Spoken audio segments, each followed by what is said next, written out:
कौन है? कौन है वहां? कौन है यहाँ पर? सामने क्यों नहीं आते?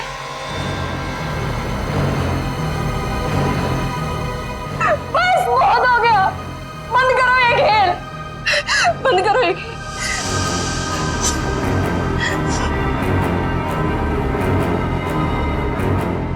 सो भी तो नहीं सकती, अगर सो गई शायद फिर कभी नींद से उठ ही ना पाऊं। जूही, श्रुति तुमसे कितनी बार कहा है कि दरवाजा खटखटा के अंदर आया करो। ओ हेलो मैडम, ये गर्ल्स हॉस्टल है, किसी ऑफिस की बॉस का केबिन नहीं है। तुम नहीं समझोगी। जूही, क्या हुआ तुम्हें? इतनी चिड़चिड़ी और उखड़ी उखड़ी क्यों लग रही हो? जो इंसान 4 दिन से सोया नहीं हो ना, उसका बर्ताव ऐसे ही होगा ना। सोती क्यों नहीं?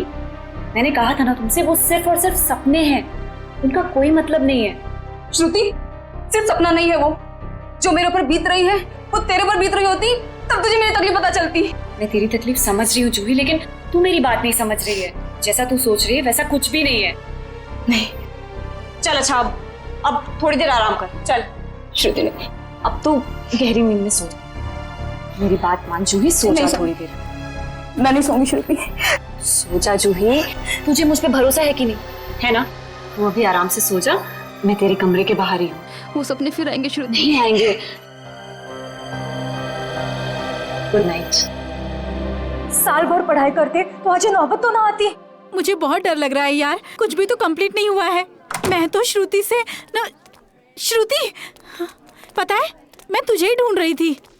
मुझे तेरे नोट्स देना यार, वरना पता नहीं एग्जाम्स में क्या होगा। मुझे बहुत डर लग रहा है यार। मेरे भी नोट्स अधूरे हैं। अच्छा ऐसा करते हैं कि कल लाइब्रेरी जाके इकट्ठा नोट्स बना लेते हैं। तुम दोनों टेंशन क्यों ले रहे हो? अरे गर्ल्स, क्या हो रहा है? एग्जाम शुरू होने वाले हैं। चलो सब अपने अपने कमरे में जाओ और जाकर पढ़ाई करो, बहुत रात हो गई है। Yes madam.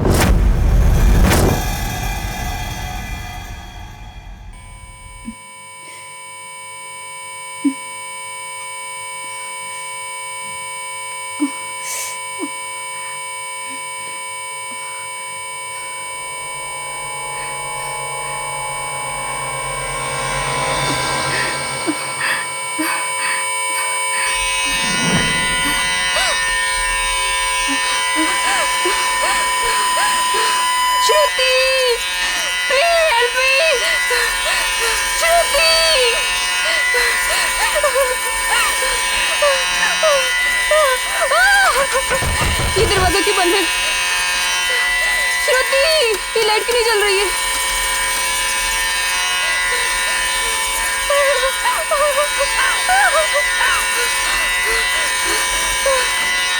ये खिड़की क्यों जाम है?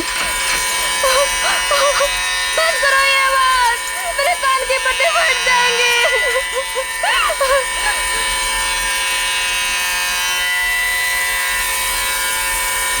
ये धुआं कहाँ से आ रहा है?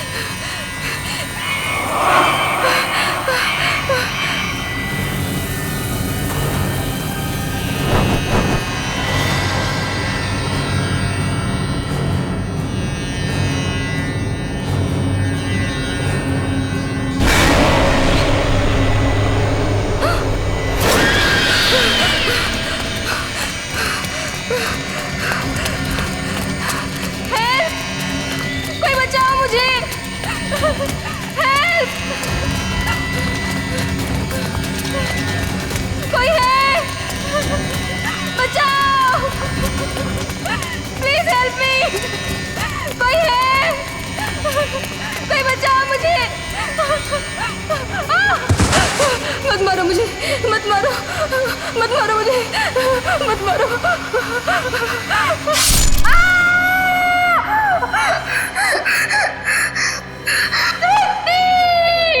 ओह नो, ये तो जूही की चीख है। लगता है उसने वही पुराना सपना देखा है।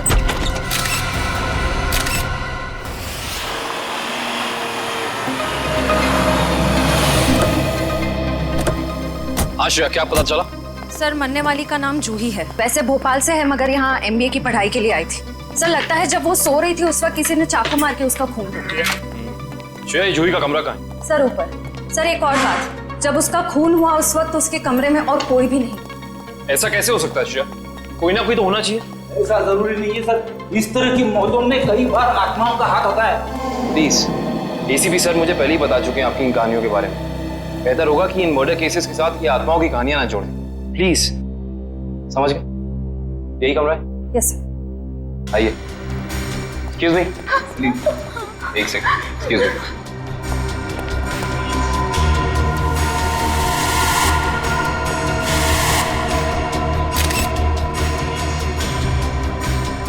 श्रेया, यहाँ पे चाकू का सिर्फ एक ही घाव है। लगता है खूनी ने इतनी जोर से वार किया कि एक ही बार में जूही की मौत हो गई। हाँ सर, हमला भी शायद जूही की नींद में ही हुआ। बेचारी को अपने आप को बचाने का मौका भी नहीं मिला होगा। एक्सक्यूज मी, यहाँ पे सबसे पहले जूही की मौत का पता किसको चला? सर, सबको एक साथ ही पता चला था। हम यहाँ कॉरिडोर में थे, अचानक से जूही के कमरे से चीखने की आवाज आई और अंदर आके देखा तो जूही की जान जा चुकी थी। उस समय कमरे में जूही के साथ और कौन था? सर, उस वक्त जूही के साथ कोई नहीं था। देखिए, आप लोग दोबारा याद करने की कोशिश कीजिए। हो सकता है कोई ऐसा जो उस वक्त भाग निकला हो। सर, भागने का तो सवाल ही नहीं उठता, क्योंकि डोर बाहर से बंद था और वो अंदर से। खूनी भागेगा भी तो कहाँ से भागेगा? एक मिनट, ये दरवाजा बाहर से बंद था, क्यों? सर, कई दिनों से जूही सो नहीं पा रही थी। अचानक नींद से जाग जाती थी और भागकर अपने कमरे से बाहर आ जाती थी। आज भी कुछ ऐसे ही हुआ। वो सो नहीं पा रही थी, मैंने उसको सुलाया और मैं बाहर आ गई और दरवाजा बाहर से बंद कर दिया। लेकिन इसे नींद क्यों नहीं आ रही थी? सर, कई दिनों से उसे डरावने सपने आ रहे थे। उसे ऐसा महसूस हो रहा था कि उसका सपनों में कोई खून करना चाह रहा है, उसकी कोई जान लेना चाह रहा है। हमें क्या पता था कि उसका सच में खून हो जाएगा। डरावने सपने? मैं कह रहा था ना, ये कोई आत्मा का ही चक्कर है।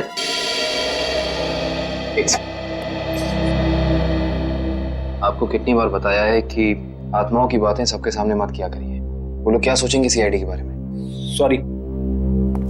अच्छा, आप अभी कह रही थी कि जूही को डरावने सपने आते थे।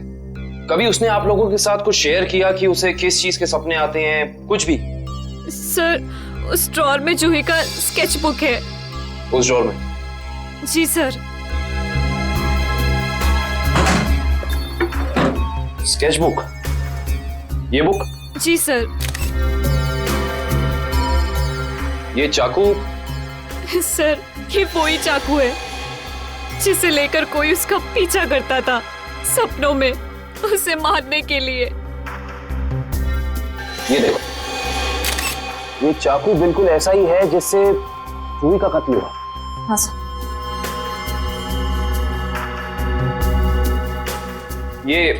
ये सारी ड्राइंग्स जो हैं इस बुक में, ये क्या जूही अपने सपने में देखती थी? जी सर। सर, लगता है ये किसी अंदर वाले का ही काम है, जो कमरे के अंदर आसानी से आ सकता हो और जिसे जूही के सपनों के बारे में पता हो। क्या तुम्हारे अलावा और कोई ये स्केचबुक के बारे में जानता था? कोई नहीं। खूनी अगर इस दरवाजे से अंदर नहीं आया तो फिर इस कमरे में आया कहां से? इस बालकनी से। लेकिन बालकनी का दरवाजा तो अंदर से बंद है। अगर खूनी खून करके बालकनी से भागा है तो फिर ये दरवाजा अंदर से बंद कैसे? बालकनी का दरवाजा बंद, कमरे का भी दरवाजा बंद। कहीं जूही की आग? ये खूनी यहाँ आया कहां से, ये अभी पता चल जाएगा।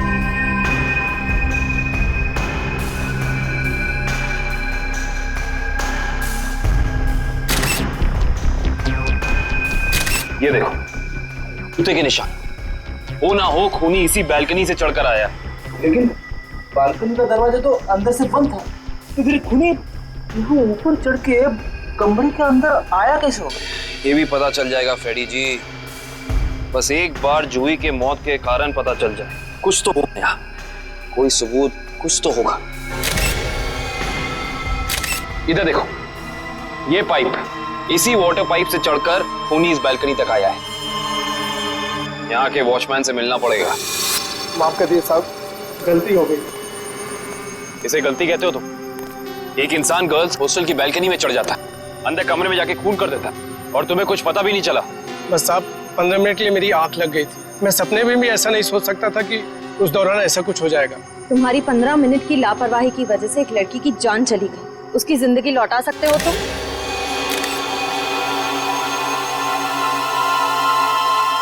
सर ये जूता यहाँ झाड़ियों में पड़ा हुआ था। जूता यहाँ पे?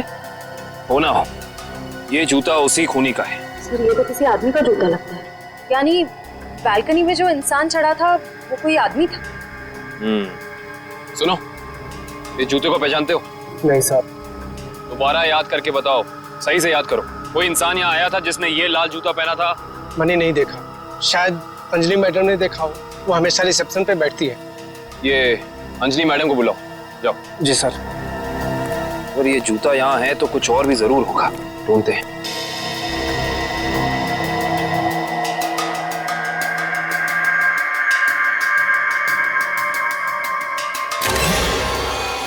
इस तरफ ये जूतों के निशान। एक जूते का निशान थोड़ा गाढ़ा है और दूसरे का हल्का। ये वाला गाढ़ा है। इसका तो एक ही मतलब है, ये जूता जिसका भी है वो इंसान लंगड़ा के चल रहा था।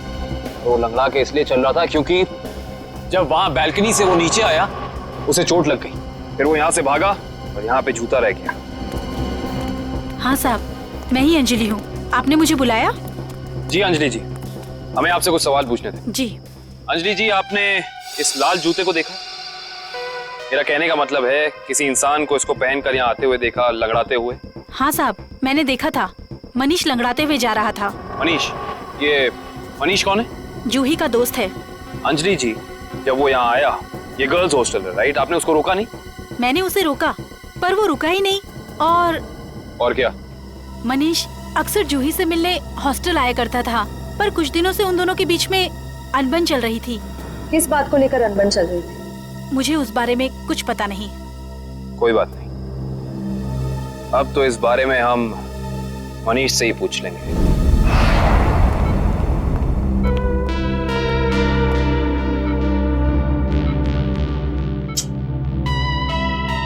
मनीष, कैसे हो यार? मैं ठीक हूँ, पर आप लोग कौन हैं? तुम्हारे शुभचिंतक हैं, सीआईडी वाले। सीआईडी? क्या बात है? क्या मेरी जान को किसी से खतरा है क्या? सुना आपने? खुद एक बेचारी लड़की को मार के खटिया पे लेटा पड़ा है और पूछ रहा है कि मेरी जान को कोई खतरा तो नहीं है। ये क्या कह रहे हैं आप? मैंने किसी की जान नहीं ली।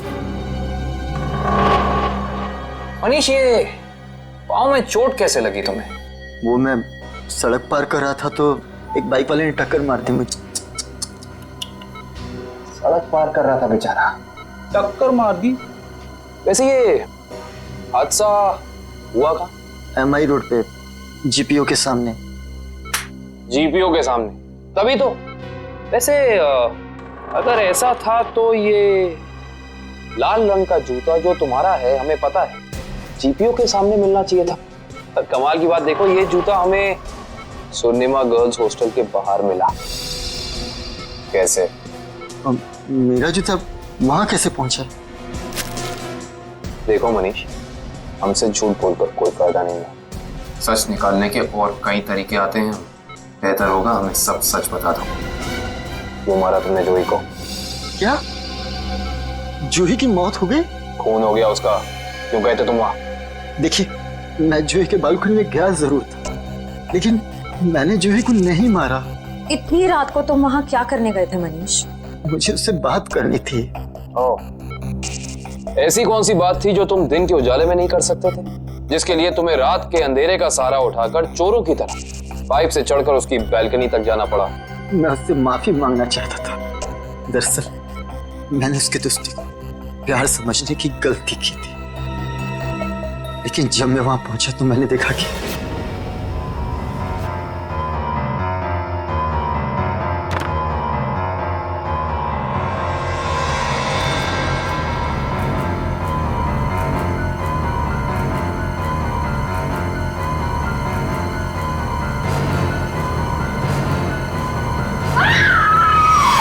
शर्म आनी चाहिए तुम्हें मनीष।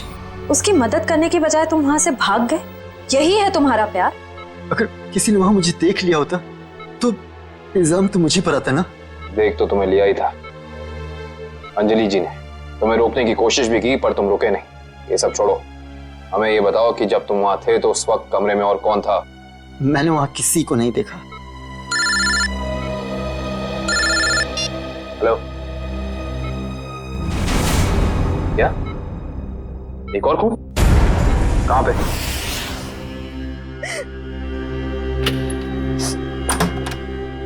आप कौन? हम लोग सीआईडी से।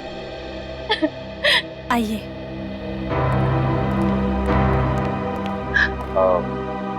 आप कल की जी है ना?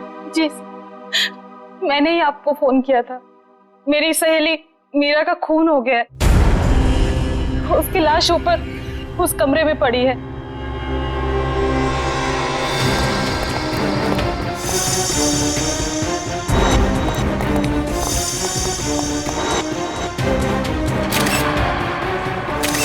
श्रेया, ये चाकू तो बिल्कुल वैसा ही लग रहा है जैसा जूही की मौत में यूज हुआ था। हाँ सर, लगता है किसी सीरियल किलर का काम। सीरियल किलर का भी हो सकता है और किसी ऐसे इंसान का भी जो दोनों जूही और मीरा को जानता है। वो यहाँ आया और उसने मीरा की जान भी इसकी नींद में ले ली। मतलब दो खून हूबहू एक ही तरीके से। सर, हाँ, लाश की हालत को देखकर लगता है कि इसकी मौत को 3-4 घंटे हो चुके हैं। 3-4 घंटे? लेकिन श्रेया, जूही की मौत को भी तो 3-4 घंटे ही हुए। एक खूनी एक ही वक्त पे दो जगह पे कैसे हो सकता है? मैं तो कह रहा हूँ जरूर ये किसी आत्मा का ही चक्कर है। रेडी प्लीज, ये किसी आत्मा का चक्कर नहीं है। ये उस खूनी के किसी साथी या रिश्तेदार का चक्कर भी हो सकता है। लगता है इस जुर्म में एक से ज्यादा लोग शामिल हैं। लेकिन कैसे? कैसे हो सकता है? इस कमरे की सारी खिड़कियां, सारे दरवाजे अंदर से बंद हैं। और यहाँ पे कोई बालकनी भी नहीं है उस हॉस्टल की तरफ। तो फिर वो खूनी इस कमरे में आया कैसे? इस कमरे की तलाशी लो, कोई ना कोई सुराग जरूर मिलेगा। श्रेया, इसकी फोटो एल्बम और फोन डायरीज चेक करो। हो सकता है जूही और मीरा के बीच में कोई ना कोई कनेक्शन मिल जाए हमें। सर, रेडी, एम्बुलेंस को फोन करो बॉडी ले जाने के लिए। मुझे नीचे इसकी दोस्त से कुछ सवाल पूछने हैं।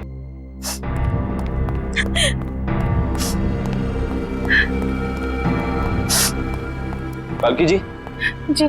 आपको मीरा की मौत के बारे में कब पता चला? रात को मैं काफी देर से ऑफिस से लौटी तो मैं इस कॉरिडोर से गुजर रही थी कि तभी मुझे मीरा के चीखने की आवाज सुनाई दी। मैं दौड़ती हुई उसके दरवाजे तक आई। मीरा का दरवाजा खटखटाया पर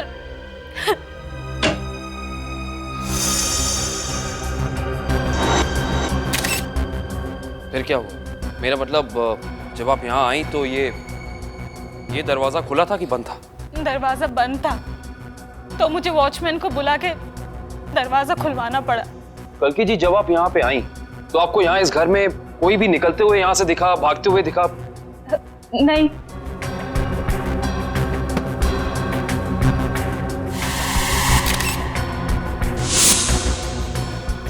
कालकी जी, आपकी दोस्त मीरा काम क्या करती? बैंक की एरिया मैनेजर थी वो, और 2 साल पहले उसका तबादला हमारे शहर में हुआ था। तबादला? हाँ श्रेया, क्या पता चला? सर, मरने वाली का नाम जूही है। वैसे भोपाल से है मगर यहाँ MBA की पढ़ाई के लिए आई थी। क्या ये तबादला भोपाल से यहाँ हुआ? जोधपुर से। पर क्यों सर? आपकी दोस्त मीरा किसी जूही नाम की लड़की को जानती थी? जहाँ तक मुझे पता है सर, इस नाम की तो उसकी कोई दोस्त नहीं थी। दोस्त नहीं तो कोई रिश्तेदार? क्योंकि कुछ घंटे पहले एक 21 साल की लड़की का बिल्कुल इसी तरीके से खून हुआ है। उस लड़की का नाम जूही था और ये उसकी तस्वीर है। क्या आप जानती हैं इसे? नहीं। आप जानती?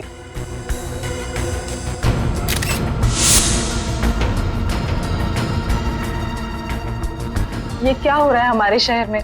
आम आदमी तो बिल्कुल भी सुरक्षित नहीं है। कल्कि जी, आपको किसी पे शक है? I mean, आपकी दोस्त मीरा की किसी से कोई दुश्मनी, कोई अनबन? उसका कोई दुश्मन नहीं था सर। मीरा तो बहुत ही सुलझी हुई लड़की थी।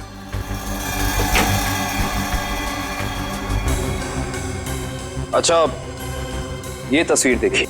इस आदमी का नाम मनीष है। क्या आप इसे जानती हैं? नहीं सर। सर, आशा, मैंने मीरा के सारी डायरीज, सारे एल्बम्स चेक किए। मीरा और जूही के बीच कोई कनेक्शन नहीं है, कोई संबंध नहीं है। कोई ना कोई संबंध तो जरूर है, वरना ये खूनी सिर्फ इन्हीं दोनों लड़कियों को निशाना क्यों बनाएगा? कुछ तो है जो हमें समझ नहीं आ रहा है। कल्कि जी, क्या कुछ दिनों से मीरा किसी बात को लेकर परेशान थी? हाँ सर, कुछ दिनों से उसे डरावने सपने आ रहे थे। डरावने सपने? मीरा को भी डरावने सपने आ रहे थे? हाँ सर, बस कहती रहती थी कि उसका कोई खून करना चाहता है।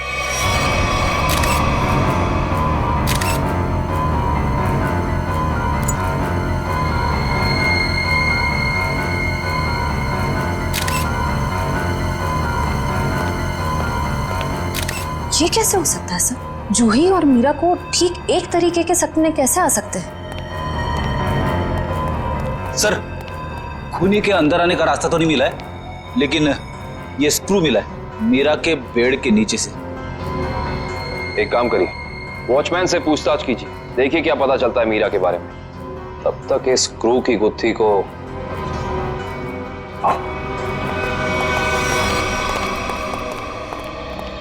करण, रेडी को ये स्क्रू कहाँ मिला था? सर वहां उधर। इधर? ये स्क्रू हाँ आया कैसे होगा? हाँ ले आओ, संभाल के। इश्ता, श्रेया, संभाल के।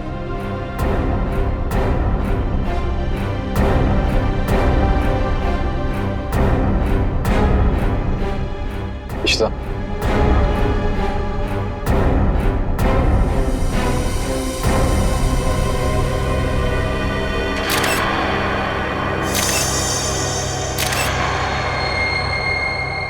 ये बात है। क्या हो सर? ये देख रही हो सीलिंग फैन? अब ये सीलिंग फैन इस स्क्रू की गुत्थी को सुलझाएगा। करण, समझ गया सर।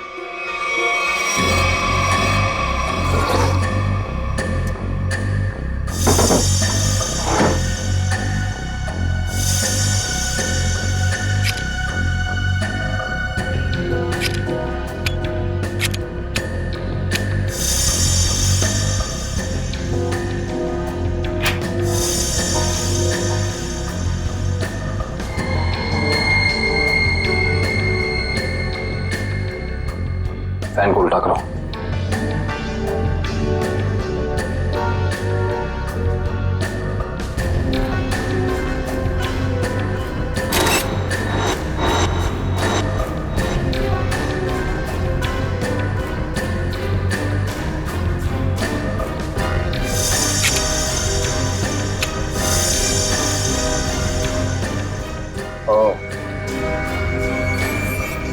सर यानी ये स्क्रू इस फैन का है?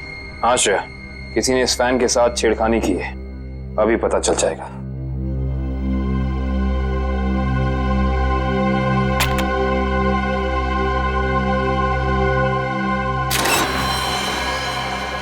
ओह माय गॉड, तो ये बात है, मतलब चाकू इसके अंदर था। इसके अंदर से इस मैकेनिज्म के जरिए चाकू सीलिंग से नीचे गिरा मीरा के पेट में और उसकी मौत हो गई। अब समझ में आया, ये कारण है जिस वजह से खूनी इस कमरे में नहीं था। उसकी जरूरत ही नहीं थी, उसका काम तो ये सीलिंग फैन कर रहा था। इसका मतलब जूही के कमरे में भी बिल्कुल ऐसा ही सीलिंग फैन होगा जिसके अंदर सेम मैकेनिज्म फिट होगा। वहां भी चाकू सीलिंग से गिरा और जूही की मौत हो गई। सर हो सकता है खूनी ने रिमोट कंट्रोल के जरिए इस चाकू को कंट्रोल किया हो सकता है।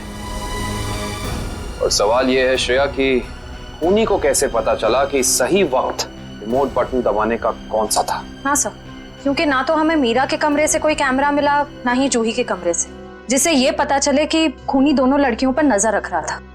वो भी पता चल जाएगा इस सीलिंग फैन के चाकू के मैकेनिज्म के जरिए। क्या ये मीरा और जूही, इन दोनों के बीच में कोई ना कोई संबंध तो जरूर है, कोई ना कोई संबंध तो जरूर है। मगर सर दूर दूर तक इन दोनों के बीच कोई संबंध नजर तो नहीं आ रहा। इन दोनों के उम्र में बहुत फर्क है, उनके रहन सहन, तौर तरीके, ये जूही का कॉलेज और मीरा के काम करने की जगह, आपस में कहीं भी कोई तालमेल नहीं है सर।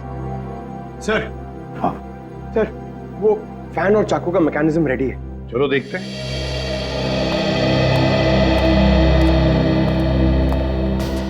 पंकज, रिमोट ऑन करो।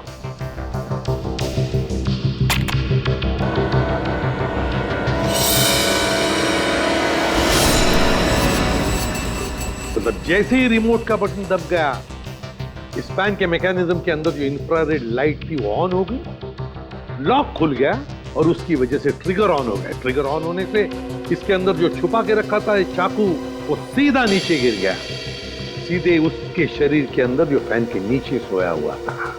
मगर दया, एक बात है, ऐसे मैकेनिज्म की जो रिमोट होते हैं, वो रिमोट ज्यादातर 50 मीटर की दूरी के अंदर ही काम कर सकते हैं। तो फिर जरूर जहां पर मीरा और जूही रहती थी उसके आसपास ही ये आदमी खड़ा था। जिसने भी ये किया है वो 50 मीटर की दूरी के अंदर ही खड़ा था। वहां से उसने रिमोट चलाया और खून कर दिया मीरा और जूही का। और फिर वो सपने, वो एक जैसे सपने जो मीरा और जूही दोनों की नींद में आते थे, ऐसे सपने तो जानबूझकर ही डाले जा सकते हैं, प्लान करके डाले जा सकते हैं, मगर उसके लिए जरूर कोई तो ट्रिगर होना चाहिए। सर, हाँ, जूही के कमरे में लगे पंखे में भी ठीक ऐसा ही मैकेनिज्म मिला है। और तो और जूही और मीरा दोनों के कमरों में एक हफ्ते पहले इलेक्ट्रिकल वायरिंग का कुछ काम हुआ था। जूही और मीरा दोनों के घर में, दोनों के कमरों में एक हफ्ते पहले इलेक्ट्रिकल वायरिंग हुई थी। कहीं ऐसा तो नहीं कि वही इलेक्ट्रीशियन है जिसने दोनों के घरों में इलेक्ट्रिकल का काम कर दिया और फिर खून भी उसी ने किया? पता लगाना पड़ेगा इस इलेक्ट्रीशियन के बारे में।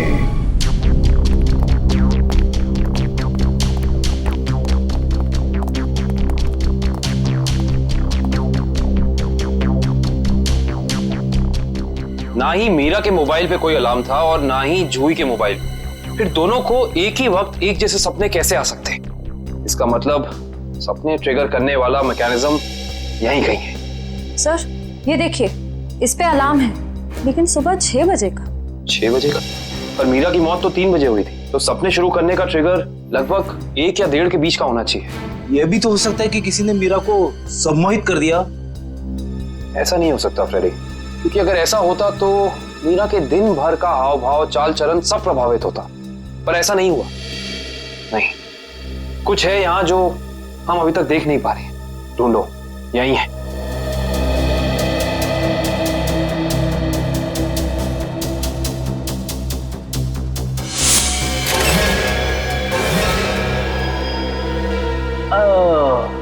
ये देखो,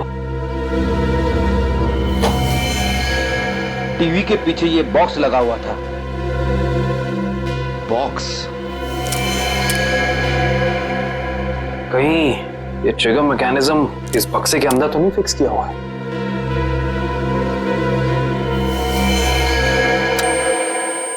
अरे अलार्म बंद करो, ये आवाज मेरे कान के पर्दे फाड़ डाली। सर, कौन सी आवाज? यहाँ कोई अलार्म नहीं बज रहा है। अरे इतने जोर से बज रहा है, सुनाई नहीं दे रहा है। बंद करो। हाँ, बज तो रहा है, लेकिन बहुत धीमी आवाज में। बंद करो, बंद करो। बंद हो। Thank you. इतना भद्दा अलार्म मैंने जिंदगी में नहीं सुना। सोने वाला उठेगा नहीं, हार्ट अटैक से सीधे ऊपर चला जाएगा। मगर सर, अलार्म की आवाज सिर्फ आपको कैसे सुनाई दी? हो सकता है श्रेया, क्योंकि ये लो फ्रीक्वेंसी अलार्म है। श्रेया, ये सिर्फ उन लोगों को सुनाई देता है जिनकी साउंड टॉलरेंस और सुनने की शक्ति इसकी ध्वनि से मेल खाती हो। यानी फ्रेडी सर की तरह जूही और मीरा भी इस अलार्म की आवाज को सुन सकती थी। वो ये बात नहीं जानता था। उसने इस ध्वनि का इस्तेमाल सिर्फ उनके दिमाग को कंडीशन करने के लिए किया, ट्यून करने के लिए, ताकि उन्हें वो डरावने सपने दिखा सके। लेकिन डरावने सपनों का कोई संबंध ही नहीं था इस मौत से। अगर वो चाहता तो बिना सपनों के भी मार सकता था उन्हें। मार सकता था, पर शायद वो ऐसा चाहता नहीं था। खूनी अपने शिकार के साथ खेलना चाहता था, तड़पाना चाहता था, फिर उनकी नींद में उन्हें एक गहरी मौत देना चाहता था। इंटरेस्टिंग। करण सर, कल की को बुला के लाइए। जी।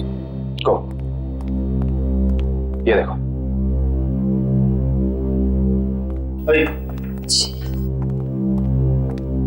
आइए। कल्कि जी, जी। इस आवाज को पहचानती हैं आप? ये आवाज मैंने यही सुनी है, मीरा के घर पे। कब? करीब 3-4 दिन पहले, जब वो अपने लैपटॉप पे काम कर रही थी तब।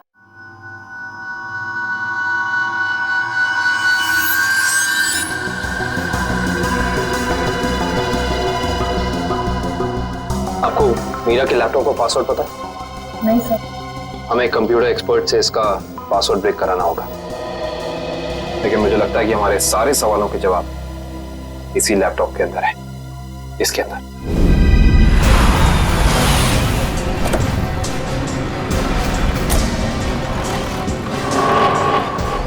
भाई साहब, हम लोग सीआईडी से। सीआईडी से? क्या हुआ साहब? हमें पता लगा है कि पिछले हफ्ते आपका एक इलेक्ट्रिशियन वायरिंग करने के लिए इस एड्रेस पे गया। हाँ साहब, गया तो था, पर हुआ क्या? इन दोनों जगहों पे एक एक खून हुए और हमें शक है कि ये खून आपके इलेक्ट्रिशियन ने किया है। मेरे इलेक्ट्रिशियन? हाँ, और वो भी पंखे में चाकू फिट करके। अरे बाप रे, पंखे में चाकू? जी हाँ, और आप ये बताइए कि इन दोनों जगहों पे आपका कौन सा इलेक्ट्रिशियन गया था? मंगेश गया था सर, पर आज वो आया नहीं है। इस मंगेश का एड्रेस तो है ना तुम्हारे पास? हाँ, मंगेश का एड्रेस लेके ना। सर, वो लैपटॉप का और ईमेल का पासवर्ड खुल गया। Very good job, thank you very much. काबिन, जरा लैपटॉप चेक करो। जी। देखो वो ऑडियो फाइल है क्या इसमें जिससे सपने आते थे उसे?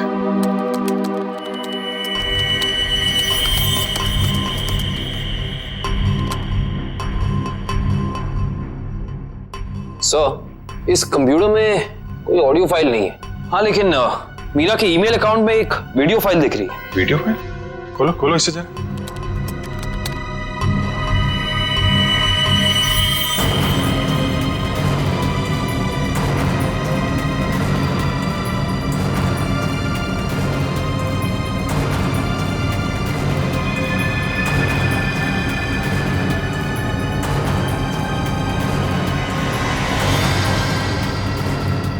सर, ये सारे विजुअल तो मैंने जूही की स्केचबुक में देखे हैं, स्पेशली ये नाला, ये बोर्ड और मास्क पहना हुआ आदमी, तीनों। इसका मतलब खूनी ने जूही और मीरा दोनों को चेतावनी भेजी थी। उन लोगों को हमारे पास आना चाहिए था मदद मांगने। जरा ये फाइल फिर से चलाना।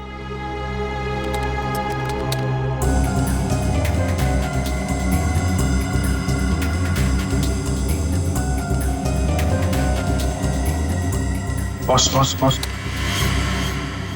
बंजारा रोड, जो शहर के पश्चिमी हिस्से में है ना? Yes sir. मतलब जो कुछ हुआ है बंजारा रोड पे ही हुआ है। क्या? ठीक है, ओके। सर, उस इलेक्ट्रिशियन मंगेश का जो पता मिला था वो नकली है सर। कोई बात नहीं, स्केच बनवाओ उसका और अपने डेटाबेस में चेक करो। बंजारा रोड, वहां जाके देखना पड़ेगा। सब लोग बाहर ध्यान रखना।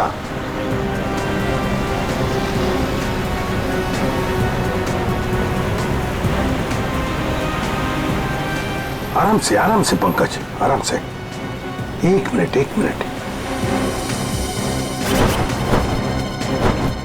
यह है ना एक सूखा नाला है और वो रहा पेड़। सूखा नाला और उसमें वो पेड़। जरा आगे चलकर देखते हैं।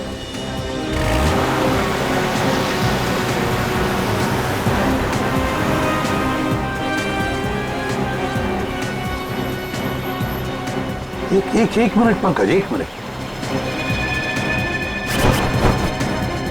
बंजारा रोड मतलब हम सही रास्ते पे हैं। सर वो देखिए, वो पुराना घर जो हमें वीडियो में दिखा था। चलो आगे देखते हैं। अगर खूनी इस जगह का वीडियो बना के मीरा और जूही को भेज क्यों रहा था? शायद उन दोनों को अपने अतीत का याद दिलाने के लिए। मगर सर, मैंने पता किया सर, इस बंजारा रोड पे आज तक एक क्राइम नहीं हुआ है। यहाँ तक कि पुलिस ने एक चालान तक नहीं काटा है। सर, वो रही बिल्डिंग। हाँ, वो क्या, रॉयल मून होटल।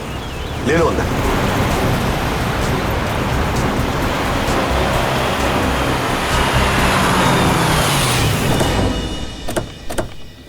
हाँ, इलेक्ट्रिशियन का स्केच मैच नहीं हो रहा है तो कोई बात नहीं, ठीक है।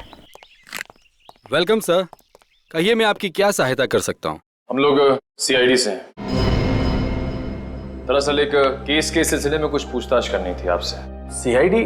अब पूछिए, क्या पूछना चाहते हैं आप? जरा बताइए, कुछ दिन पहले क्या आपके होटल के बाहर कोई किसी तरह की वीडियो शूटिंग कर रहा था? शूटिंग?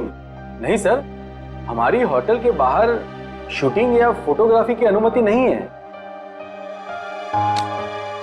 ये दो फोटोग्राफ दो लड़कियों के, एक का नाम मीरा है, एक का नाम जूही है। क्या ये लड़कियां आपके यहाँ कभी ठहरी थी, कभी आई थी? सर, हमारे यहाँ रोज बहुत सारे कस्टमर आते हैं, ये बता पाना थोड़ा मुश्किल है।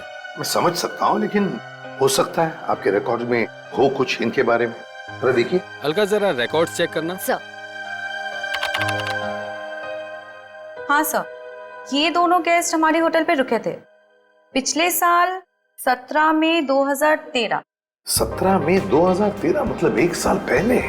तो क्या एक साथ आई थी या अलग अलग? नहीं, अलग अलग। सर, इन दोनों के पास शहर में रहने के लिए जगह है, एक घर में रहती है और एक हॉस्टल में रहती है, फिर ये दोनों यहाँ किस लिए आई थी? कोई तो वजह होगी ना पंकज, कोई तो वजह होगी। क्या आपका रिकॉर्ड देख सकता हूँ 17 मई 2013 का? Sure sir. 17 मई 2013 काफी सारी लड़कियां आई थी उस दिन आपके होटल में। कोई फंक्शन वगैरह था क्या? हाँ सर, हो सकता है, क्योंकि हमारे होटल के पास में एक कम्युनिटी हॉल है, वहाँ आए दिनों फंक्शंस होते रहते हैं। अच्छा, कस्टमर का नाम रवि, 5 टैक्सीज बुक की थी उसने, 5। हाँ सर, ये एक नारी सेवा केंद्र चलाता है, मुस्कुराहट नाम है एनजीओ का। और वो अभी भी इसी होटल में ठहरा हुआ है सर। रवि इस वक्त आपके होटल में ठहरे हैं? पास वाले कम्युनिटी हॉल में जो फंक्शन चल रहा है, रवि का ही एनजीओ का फंक्शन हो सकता है।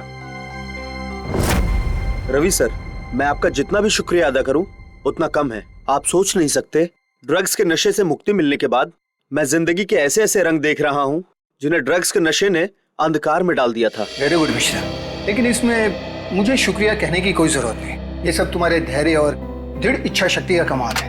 हाँ, लेकिन अब उस सफेद जहर को कभी पलट कर भी देखना मत। हाँ? Okay sir.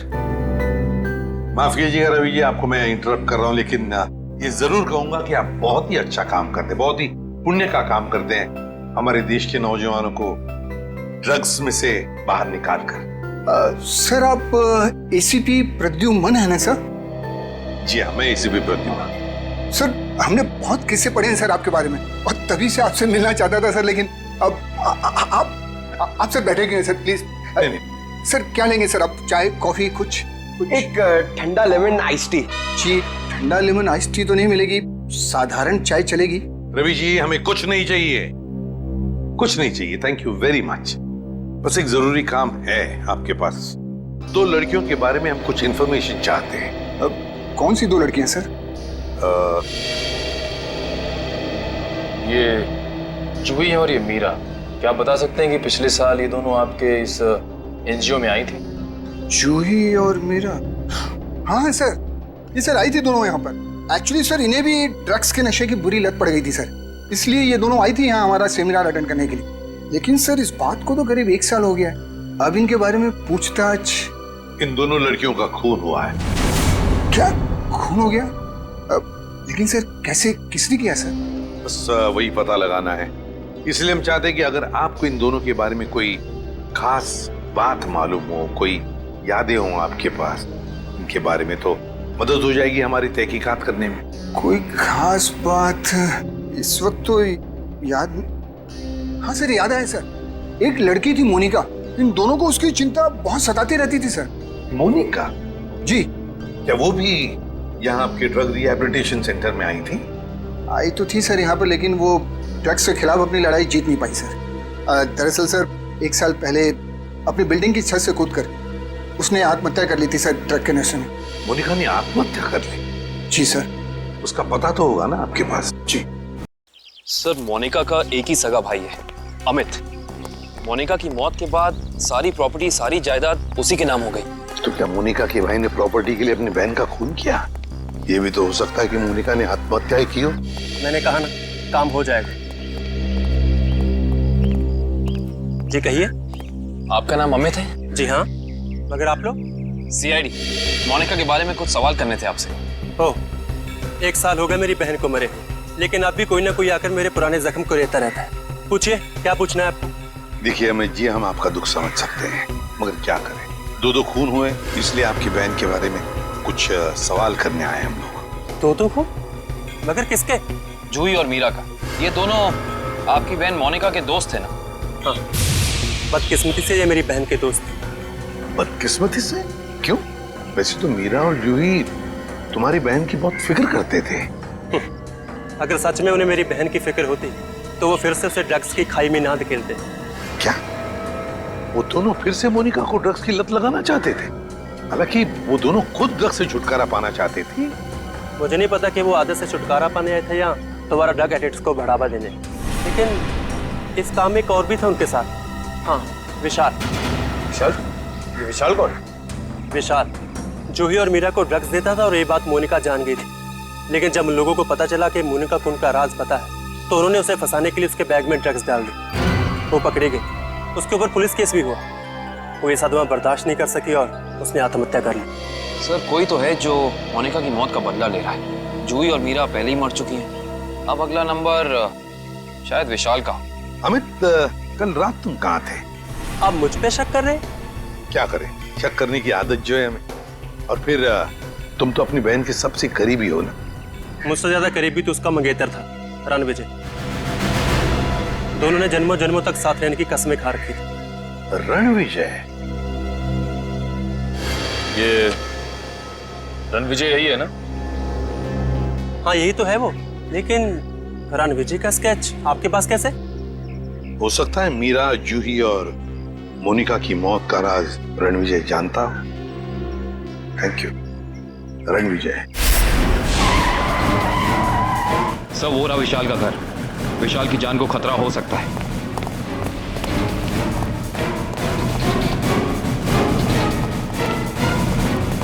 सर, लगता है रणविजय पहले ही पहुंच चुका है। विशाल, ठीक तो हो ना? सर, जान बचा के भागो सर। रणविजय कहाँ है? सर,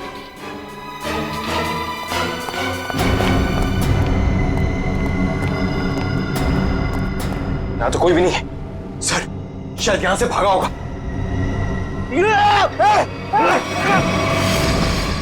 रणविजय! कोई मत हिलना सर, इसको मारूंगा नहीं तो। छोड़ दो उसे, छोड़ दो। देखिए, वैसे तो मुझे सीआईडी वालों से काफी लगाव है, पर अगर सीआईडी ने मेरे साथ कोई होशियारी की ना, तो ये बात मुझे अच्छी नहीं लगेगी। चाकू नीचे फेंक दो। फेंक दो चाकू। डरो मत, कुछ नहीं करूंगा तुम्हारे इस मोटू ऑफिसर को। मोटू मत बोल, टाइटिंग कर रहा हूं आजकल। देखो, मुझे अपना काम करने दो। बेवकूफी मत करो, नहीं बच पाओगे तुम। अरे बचना किसको है? एक बार मैं इस विशाल को मार दूं, भले मुझे फांसी हो जाए, फिर मुझे मंजूर है। देखो रणविजय, ये सब करने से क्या मोनिका वापस आएगी? भले ही वापस ना, लेकिन मेरे बदले की आग तो पूरी होगी। इन तीनों ने रातों की नींद उड़ा दी थी मोनिका की, इसलिए मैं भी इनके साथ वही कर रहा हूं। इन्हें तड़पा तड़पा कर मारूंगा मैं। देखो रणविजय, मोनिका के साथ जो कुछ भी हुआ ठीक नहीं हुआ। इन तीनों की वजह से बेचारी को जेल जाना पड़ा, बदनामी हुई। नहीं, रात रात भर सो नहीं पाती थी वो, बुरे बुरे सपने देखकर जाग जाती थी। ये विशाल ने मोनिका का बंजारा रोड पे पीछा किया था उसे मार डालने के लिए, इसलिए मैंने भी इन्हें पहले बुरे बुरे सपने दिखाए और अब मैं इन्हें मौत की नींद सुला रहा हूं। रणविजय, ये तुम क्या करने जा रहे हो? विशाल को उसके किए की सजा कानून देगा। अरे कानून का क्या? प्यार तो मैंने अपना खोया है ना।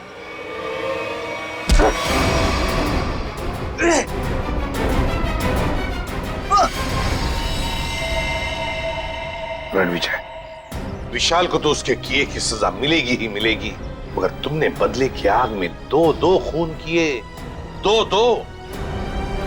तुम्हें तो शायद फांसी ही होगी, फांसी।